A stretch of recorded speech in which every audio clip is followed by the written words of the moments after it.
Leave sa Net 25. Hindi po aalisin ng House Quadcom ang contempt order laban kay dating presidential spokesperson Harry Roque sa kanyang asawa at iba pa. Sinabi ni Surigao del Norte 2nd District Representative Robert Ace Barbers na nais nilang harapin ni Roque at iba pa ang investigasyon ng komite. Kasalukuyang nasa labas ng bansa si Roque at ang kanyang asawa na si Myla.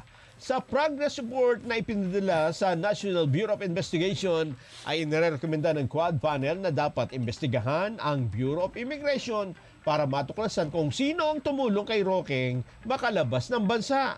Na-cite in contempt si Myla Roque na nag-utos sa pag-aresto sa kanya noong Oktubre matapos siya na mabigong tumugon sa sumpina mula sa panel.